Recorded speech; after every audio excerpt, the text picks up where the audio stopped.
atu upalai sangin CNF chairman in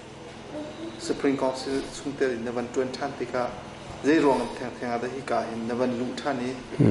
chan tuan tin na vei hi thaden kan chimsia chu bea CNF hi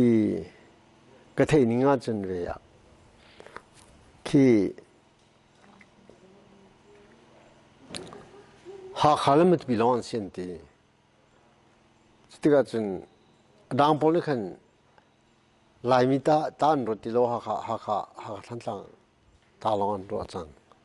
chu chu ji si ha than tang long de leadership an la chun ka dang kha recruit an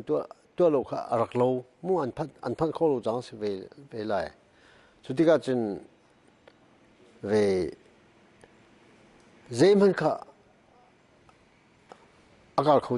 kho lo ti khan mitam pi chu refugee lui ama CNF chu long he tam pi chu refugee lu kan tim chang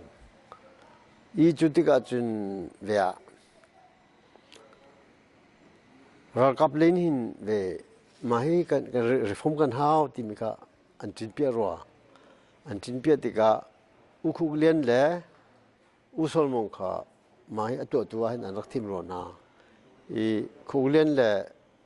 ve ni sol mong ni kan po khan kan som an man chun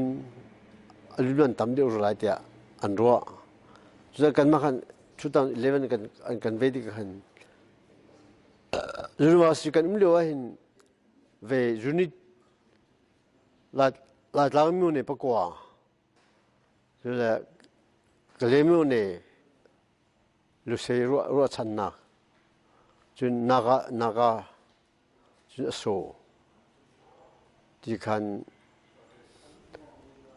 run kan to ai theni khan kan to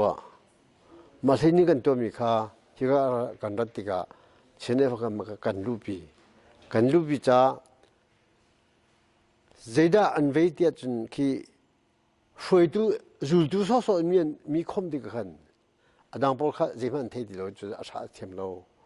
asan ahoponi asang bik sumhe che na khan ma khan thei du be an thei du cha khan Supreme Council sia chun Supreme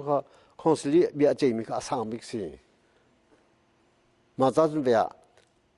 ki mune kibin atomic Supreme kha chon mun chon asang bik bi cha na khan hopo ani tel di bia kha bia cha mi kha an khwan ram sin an vakal bi lai an ma an hem mi jong kha Supreme Council an rak put lai ma khan mi vel de an lung tling lai mu chu lo se I si long ni bia thei di dang po se thei lo ki ti khan discrimination ki mu